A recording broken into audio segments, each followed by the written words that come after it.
Okay, no mai haere mai ki te webinar Farm to Forest, Converting Marginal Paddocks to Native Forest.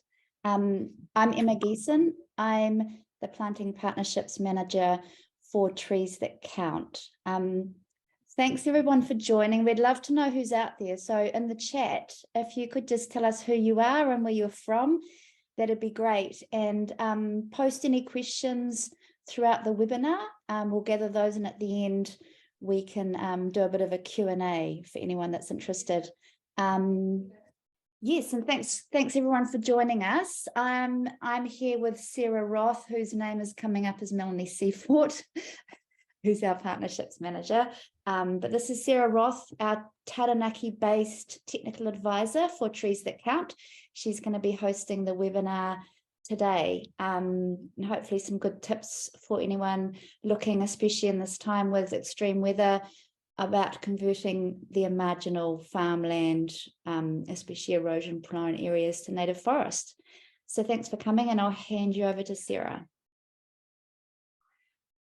Kia ora, everybody.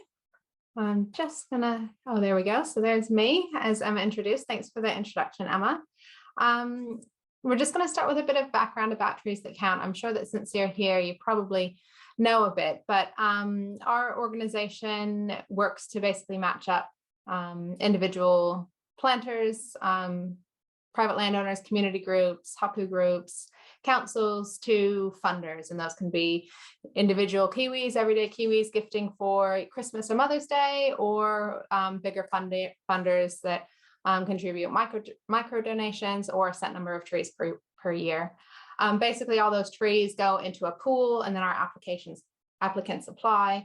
And part of my job is to assess those applications and make sure that they tick all the boxes, that we're going to achieve biodiversity outcomes, community outcomes, cultural outcomes, and that we're going to have success in the project. So once that gets ticked off, the planters receive the trees and they go into the ground, and hopefully we end up with a healthier community, more forests, more flora, more fauna, more connectivity, and that's basically our goal. What I'm going to talk about today is part of the, my slide's changing. There we go. So what Trees That Count is trying to do is to expand our knowledge base by communicating the skills that we have within the team.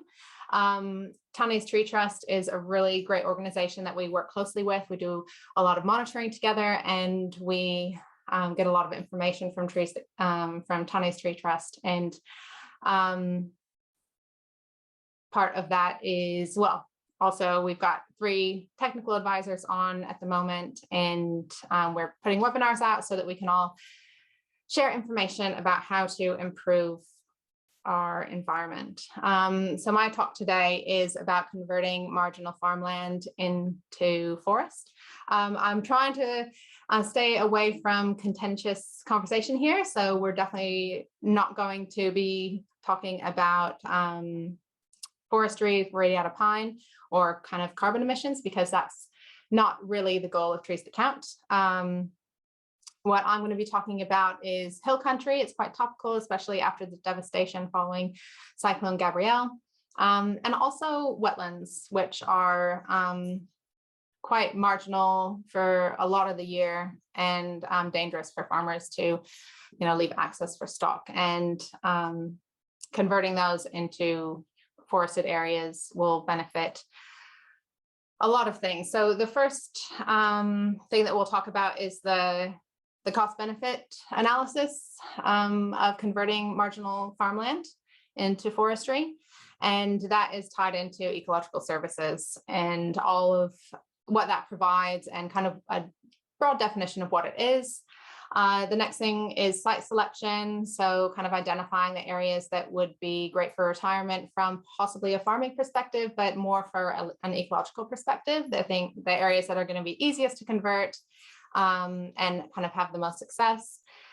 And then going into the kind of nitty gritty of how to achieve our outcomes with successful restoration, of which fencing, pest plant control or weed control and then pest animal control, and also diving into which habitat we're trying to achieve. So what would have been there historically, and if natural regeneration is an option, and what pioneer species to plant based on that potential habitat identification.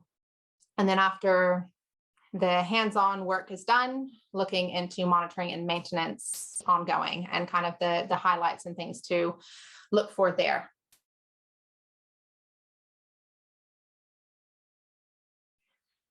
So we'll start off with cost and benefit farm analysis.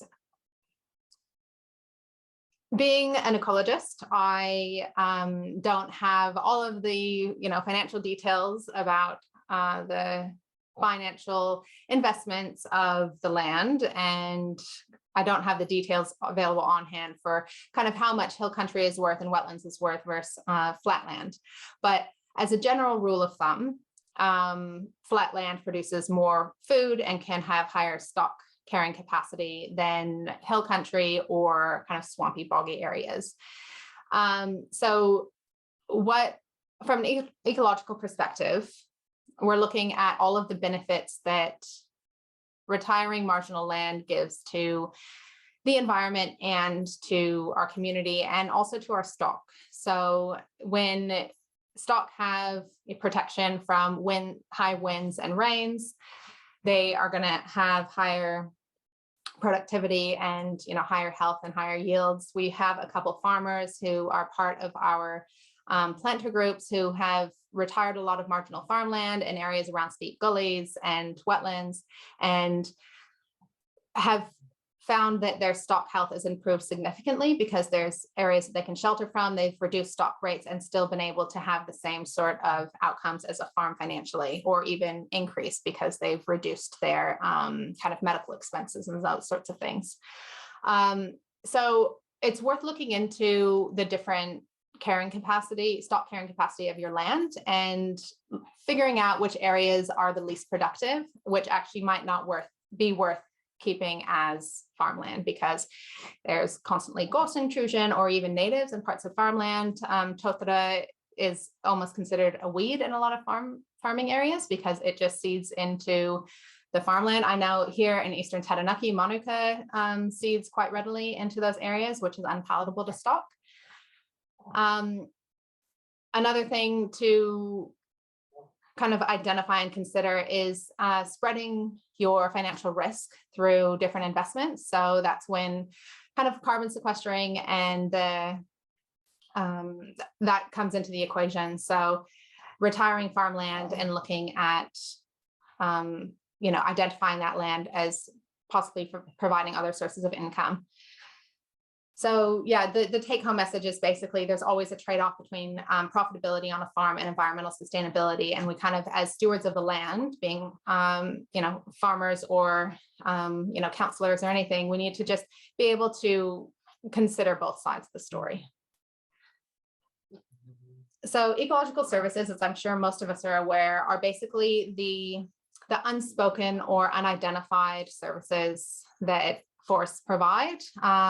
They stabilize the climate, they stabilize land and soil, which, as we saw in Cyclone Gabriella, is pretty significant ecological service that's lacking in a lot of areas, because our hill country and our riparian margins have been denuded of vegetation or are dominated by exotics. And that just means that there's a lack of attenuation of water in those high stormwater events. And it also means that there's nothing holding the soil or a lot of other kind of pathogens or heavy metals into the land. And so one of the other ecological services is improving water quality, which has huge impacts down water courses, catchment wide scale, and all the way to the sea. Of course, there's also carbon sequestering, which has been a hot topic for many years, and the government's policy to try to improve or increase the amount of forestry through New Zealand to reach our kind of carbon neutral limits, carbon neutral goals, is something that is worth looking into, and especially from a native perspective, because the ongoing carbon sequestering of native forests outweighs that of other timber forest industry. Also, the obvious ones are habitat for flora and fauna. So a lot of our indigenous species are only present in New Zealand. So keep making sure that they have a home to live is really important. A lot of them are threatened, and making sure that we don't lose any more species is pretty important. Aside from that, medicines, food, and fodder for animals, humans, and flora and fauna is something that forests can provide in kind of unknown capacity, basically. So the first thing we'll talk about, getting into the nitty-gritty of how we convert kind of farmland to forest, is site selection. So the things that you want to consider from a farming perspective, of course, goes back to that cost benefit analysis. So we need to make sure that we're still going to be able to maintain a productive income on our land, but being really honest with what land is not going to be as beneficial to keep. So stock carrying capacity of the land, looking at the erosion on the land, if there's been any slips or if there's a lot of rutting, erosion, and that's in the hill country. And then down in the low areas, how boggy are these spaces? Are they risky for animals to be in year round, only in winter? And those areas are ones to consider retiring. Another great area from an ecological perspective to consider retiring are riparian margins, especially those that are steep, even if they're still semi-productive. Usually they're a bit rutted out and causing erosion to the land. Sorry about that. And the other aspect is, sorry, lost my train of thought, but yeah, just back down to wetland areas. So the new National Environmental Standards for fresh water say that areas that are identified as natural wetlands are not going to be able to be grazed, especially during the winter, from I think this year. So that definition has changed, and enforcing that's going to be challenging, but it's something to consider as well. Those areas are now legally protected for a reason. So incentives and support, there is a lot of support for converting marginal farmland, whether it's wetlands, as I just mentioned, from the new NES policy that requires wetlands to be fenced off, to hill country erosion programs from MPI. Most regions have some sort of incentives or support to retire hill country areas. I think the wetlands are still something that's in development in terms of support, but obviously trees that count, that's one of the things that we do. We are looking at putting together larger scale projects, catchment wide projects, trying to support and encourage farmers to link up together to cover, entire stream lengths or catchment areas, so that we can cover a lot more land than we have previously been able to cover. So there's lots of support out there. Just start asking your local councils or get in touch with us at Trees That Count to kind of direct you if the financial burden's a bit too much to start. So one of those financial burdens is fencing, and it's really important to have solid fencing to exclude stock. And a lot of covenants have requirements, 7-wire, batten, post and batten, but even if it's just a couple live wires that are excluding them on Waratahs, making sure that it's going to be effective is the biggest, the biggest achievement that you can make, because the reason that our forests are compromised is because a lot of the vegetation is quite palatable, and there's there's no point in planting areas and controlling predators that are going to be vulnerable to stock grazing. This is challenging in areas where we have feral deer or goats, or if you're a deer farmer, and it just goes to show that we really have to make sure that there's suitable fencing. I have heard stories of deer control in areas where they're a big problem.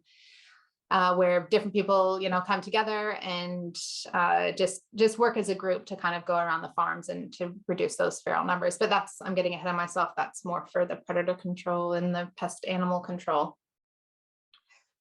So pest plants are basically noxious weeds. Here you can see woolly nightshade is photographed in mixed indigenous scrub.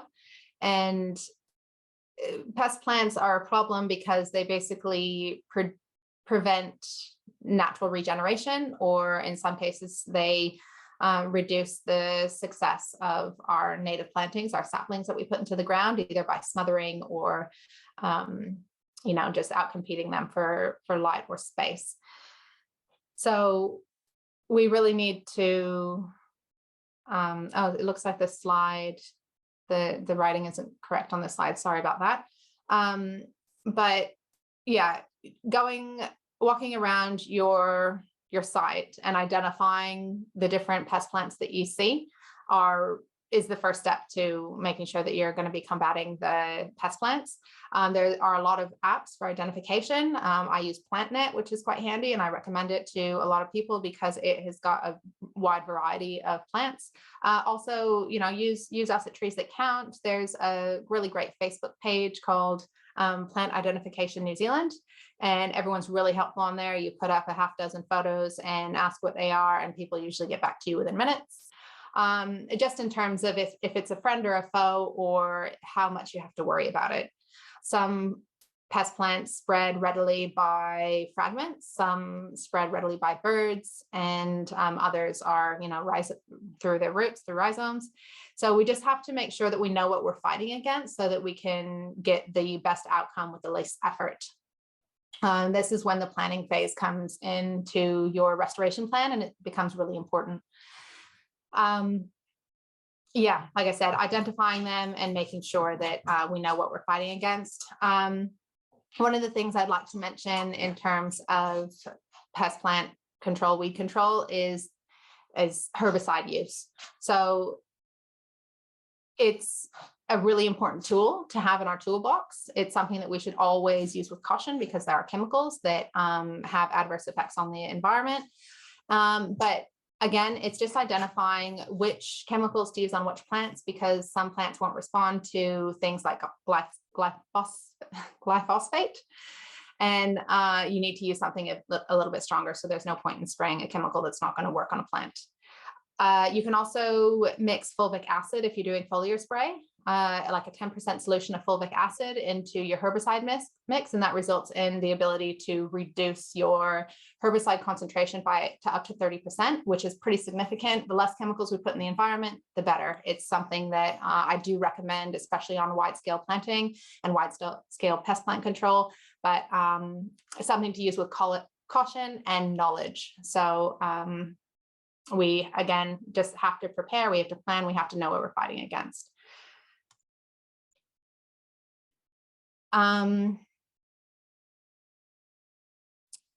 Yeah, so this is, the titles were hung on this one as well. So this one is talking about the different habitat types. So all of New Zealand has been mapped for potential habitat types, which is basically what the pollen record or surrounding environment says our land used to be. There's the LINS database has a national database for that for every region, and all of the local councils will have the different forest types that we're going to basically be working towards. And it's all based on that Singers and Ropers publication from DOC. And the reason that this is really important, it's part of our planning plan. And the reason it's important is because it tells us which pioneer species to plant. And if we don't have a seed source close to us, which canopy species to plant in 5 or 10 years when we want to kind of diversify the planting. If we just go and we're out on the coast in Taranaki and we plant a whole bunch of manuka, which isn't really found here. It's a pioneer species, but it's not one that was part of the landscape as a pioneer species out on the coast. So the transition into the forest that would have been there is going to be slower and a little bit handicapped, really. So it just goes back to making the plan, putting in the least effort to get the best outcome. And we need knowledge to do that. So it's also a fun kind of experience to go through, to go and learn about the forest type that was once where your house is sitting.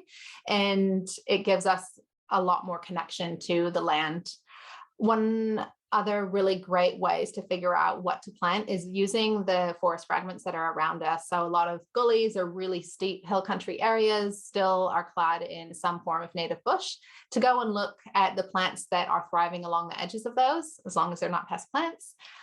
We get an idea of what to use as a pioneer species. So it's just looking for the clues around us and the clues that everyone else has kind of already given us to get the best approach.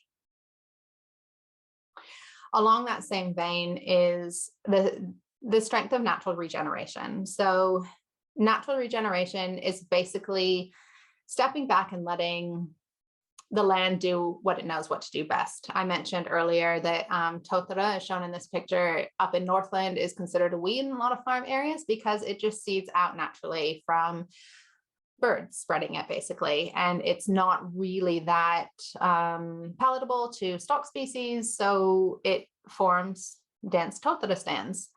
And that is a start to, establishing a native forest. So if those areas that are already showing signs of natural regeneration, fence them off, keep the pest plants under control, let nature do its thing. That is the easiest way to get forests back with the least amount of investment. Just, referring to the notes that are on the screen, those are areas that are not at risk of major erosion because, obviously if we don't act fast enough, especially with the intense weather events that we've been receiving, that's probably going to carry on. We might not have much land to work with. So in my opinion, it's worthwhile to replant those slip prone areas because otherwise we're just leaving it at risk for further slips. Also controlling pest plants on those areas, especially places where wilding pine is an issue. Pines are quite well known to have a relatively shallow root kind of crown, root mass that doesn't penetrate deep, and it basically enables slipping. Areas where there's some connectivity to surrounding bush will be kind of the first areas to naturally regenerate. If you don't have any bush fragments near you, it's going to be really challenging to or impossible for natural regeneration to happen in your area because birds have a limited distance that they can fly. With that said, there are different approaches for restoration planting. Trees That Count is working on different sites Trees That Count, Tonne's Tree Trust is working on seed islands and studying the efficiency of planting dense kind of islands of pioneer species that can seed out into areas and basically do some form of natural regeneration with a bit of a kickstart from us. As I mentioned earlier, it's a low investment approach, this natural regeneration. You just need to identify the areas that are likely to succeed based on what is currently there or what is surrounding you, and then fence it off, manage the pest plants and the pest animals, and basically just watch it change. It's a slow investment, but like many decades, but it's worth considering because it's so cost effective for us. So restoration planting, this is what most of us think when, we think about farm to forest, is getting a planting day, planting bees, getting a whole bunch of natives from the local nursery and popping them in the ground.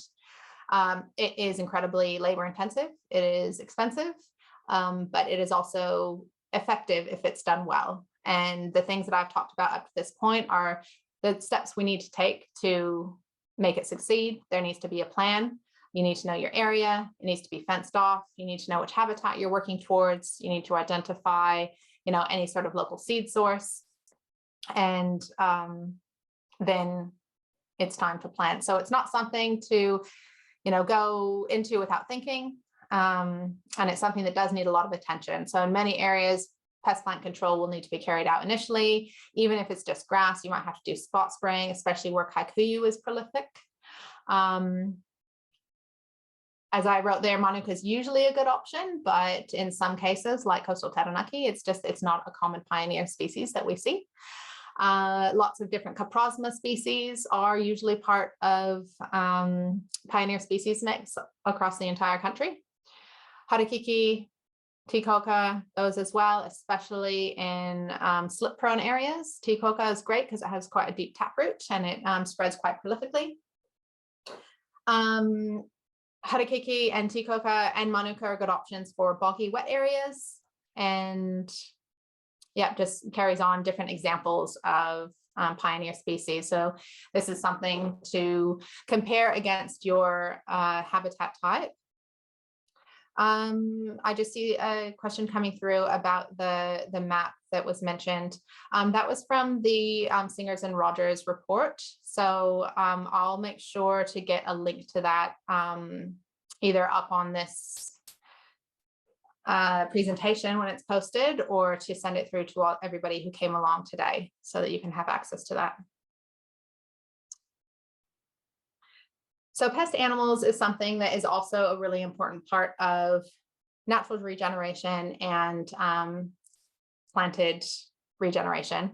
The reason for that is the same reason fencing is important, is because our species are really vulnerable to grazing. And, possums completely strip trees and saplings, and they change the entire composition of forests, because if there's high possum numbers, they take down all of the seedlings. Goats do the same thing. Rabbits and hares are generally more problematic in open areas that are in transition to planting. Once the forest is established, I'm pretty sure that rabbit and hare, they shift to kind of more open areas because they don't like the dense bush. So yeah, just trying to think. Also, forested areas tend to be really great for rats and mice and possums as well, because they provide feed, not only in the form of plants and foliage, but also berries. And then of course, it's a little bit of a snowball effect. The more of those sort of predators that you have, then you get the weasels and the stoats in there as well. So just getting into the nitty gritty, it also is part of the plan. And so I can't emphasize enough that having a plan is really important. It doesn't need to be painfully detailed, but everything does need to be considered, and there's support for it. So just reach out for the support.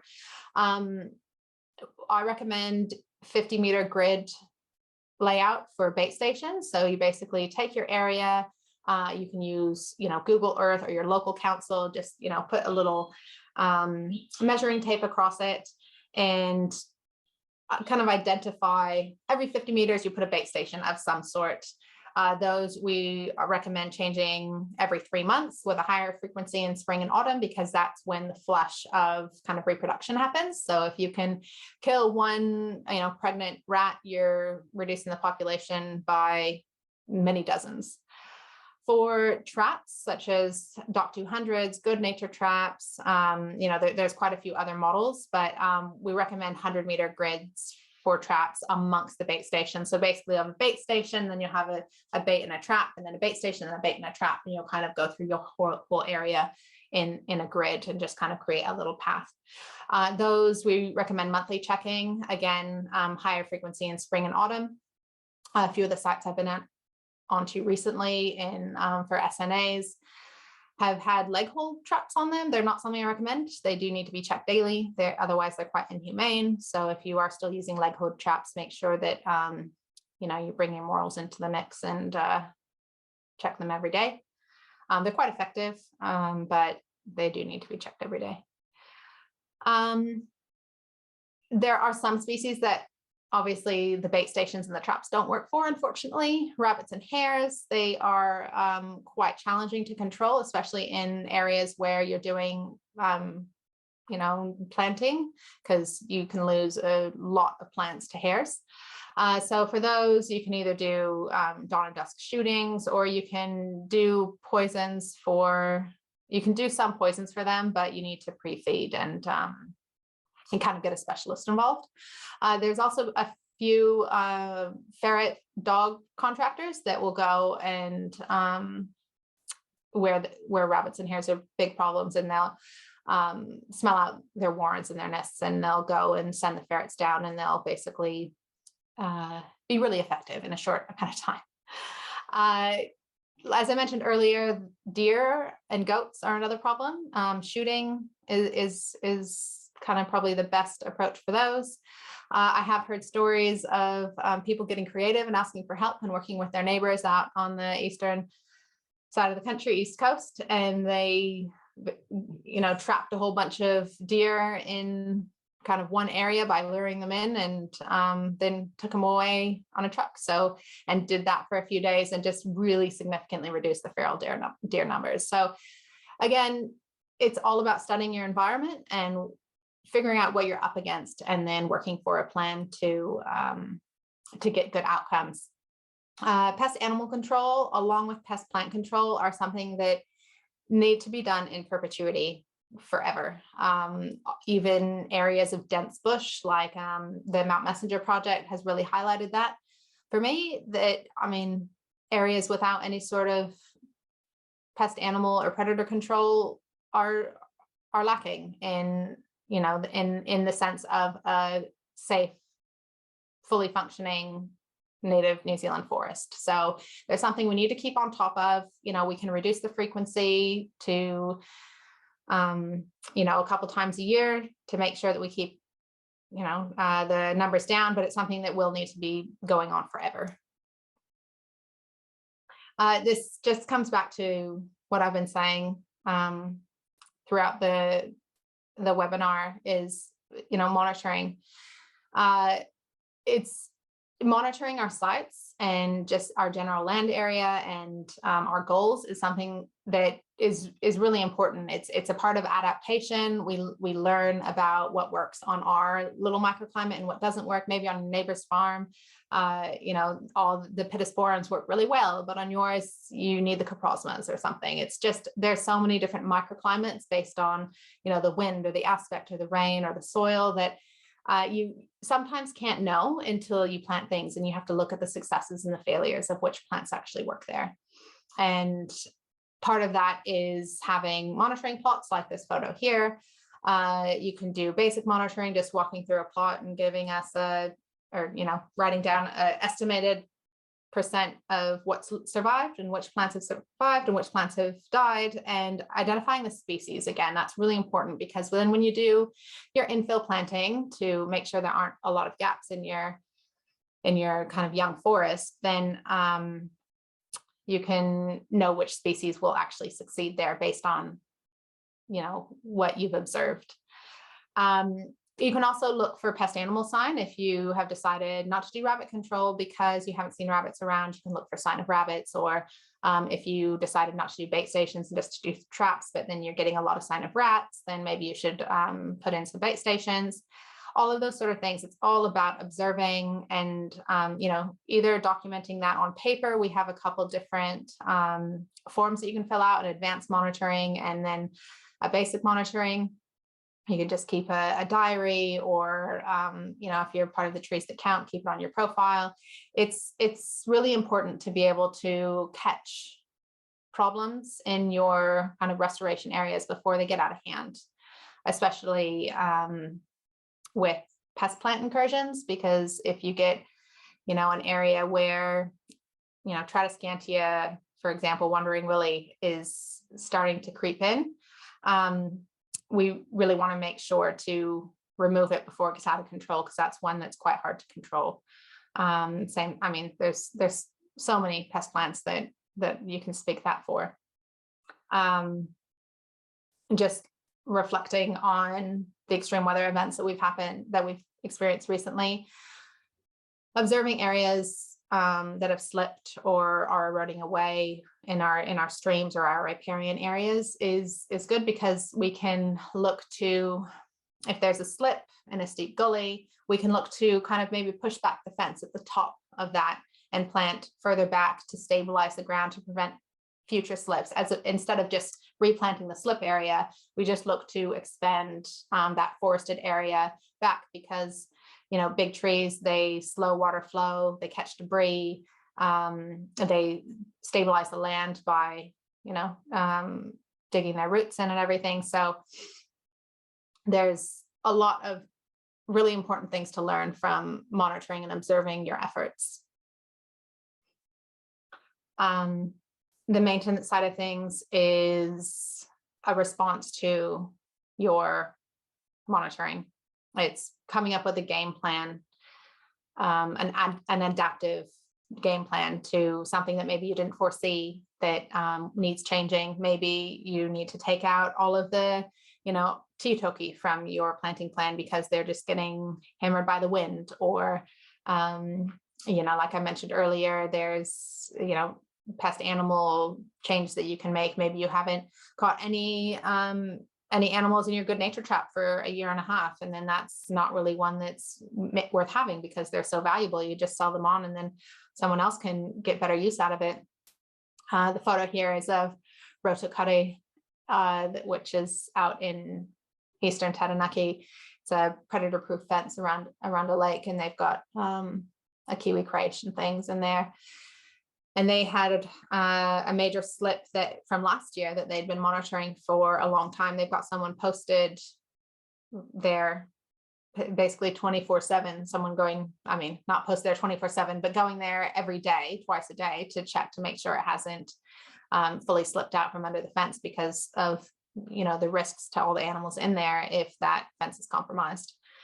So observing if there's any breaks in your fences and stock can get in, or if there's canopy gaps, because canopy gaps mean there's light gaps, and light gaps mean your increased risks for pest plants to colonize, and pest plants will just prevent native plants from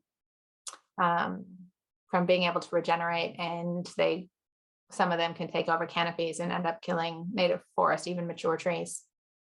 So maintenance, like I said, just like I've been saying, response to the game plan. Just we need to be adaptive and observing our restoration project and our area. These are just some resources. Unfortunately, I didn't provide any hyperlinks in there. I can go through and add in some hyperlinks to all of those, since I think that we might make this available. Trees That Count has really great resources on our website. We have regional guides referenced for all of the regions. As we mentioned, Tanya's Tree Trust has a wealth of knowledge, and they do really great monitoring and research and number crunching, and they've got all the statistics, and there's a lot of information on the Tanya's Tree Trust website. As I mentioned in response to the chat group coming out, the potential ecosystems maps and descriptions are the full reports available from Doc. I just downloaded it the other day. Otherwise, Lynn's has got some kind of GIS layers if you're that way inclined. And as far as I know, all the regional councils have layers of potential ecosystem maps on their kind of online GIS viewers. Land Care Trust has got information and kind of incentives around retiring marginal farmland, as well as the Ministry for Environment. Their Hill Country Erosion Program encourages local councils to provide support for retiring marginal hill country that's prone to erosion as well. So those are just a few. And that's the end of my presentation. I hope I didn't go too fast or gloss over anything. Wow, it only took 15 minutes, so we'll have lots of time for questions. Sarah, can you see in the Q&A there, Poppy's posted a couple of questions. Yeah, I've just brought that up. Resources available on the best herbicides for control. Yeah, so Weed Busters is a really great resource. It's one that I personally, from my experience, I spent a year doing on the ground control and running a team, and only a year, so there's people with way more knowledge and experience than I have, but a lot of the recommendations on Weed Busters do line up. As I mentioned earlier, it's really worth looking into adding in fulvic acid. That's not something that I've really seen very commonly used anywhere, but I've done a lot of research on fulvic acid, and it's something to look into. And I will try to find the resources that explain how to add fulvic acid and the percentages to add it to herbicides. But in terms of what herbicide to use for what plant and which plants are the friends and the foes, Weed Busters is a really great resource. And identifying the species, as I mentioned, PlantNet is really good at identifying species. And I really love the Facebook page, the New Zealand Plant Identification Facebook page. Everyone's just so helpful on there. So identify first, then go to Weed Busters to find out how to control it. Any more questions once you've done all that homework, just feel free to get in touch. The next one, are you guys aware of any forms of funding available to help with the cost of fencing materials, protectors, or purchasing of traps for farmers who are establishing areas of permanent native forest? So the major areas like Auckland Council and Taranaki, I think most councils do have some sort of support. Unfortunately, I think a lot of it is a little bit labor intensive to figure out. So I would just recommend trying to, call your local councils. You can read about the Hill Country Erosion Program through MFE, because that kind of is a national blanket recommendation to have programs for funding and incentives to help ease those costs of materials. Unfortunately, I don't have a single answer for that. I'll just add quickly on the traps. Most areas have predator-free groups. I'm speaking from Wellington here. I might be a little bit biased in terms of certainly around here, and I know in Taranaki it's so depending on the area, but there are predator-free groups handing out traps pretty far and wide around the country. So it's worth checking on that. But local councils are usually a really good source of all that sort of information. Yeah, I agree. And if, even if local council doesn't have any resources to provide, like Emma said, they'll be able to direct you to a local predator-free group, or even Googling, like the Inglewood predator-free group, something will come up, hopefully on Google. Yeah, good point, Emma. So the next question is tea coca and what other species are helpful for slip plantings. So, unfortunately, I can't make blanket recommendations because of all of, there's New Zealand's a pretty big country spread across quite a wide latitude. So it really depends on what works in your area. Like I said, trying to look at gullies that are still vegetated is a really good indicator as to what works. I recommend tea coca because it grows quickly. The seed is pretty easy to get, so you could just kind of walk along your farm race or along your streams or drain channels where cabbage trees have just volunteered up and pull the seed off. Let's see, I'm just looking at one out the window. It doesn't look like the seed's quite ready here, but the second flush anyway. But yeah, just you can probably get some from a local nursery, some seed, or just strip it off the trees when it's ripe and just kind of spread it around. Yeah, I'm hesitant to give any other species that I'd recommend because it really is based on what your local area has and what works there. So look around you. If you have problems identifying anything, just take some pictures, flick it through to us at Trees That Count, or go onto the Facebook group, the New Zealand Plant Identification group, and ask what plants are these? I want them, you know, to be pioneer species for my slipped areas.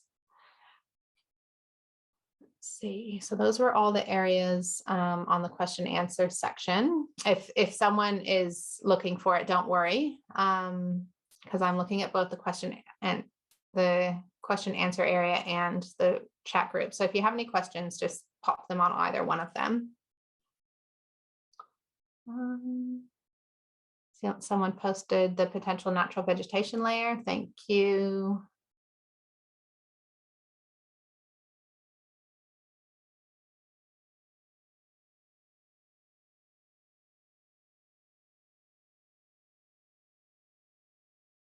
A lot of good introductions. It's nice to meet everybody. Thanks for watching. I hope I didn't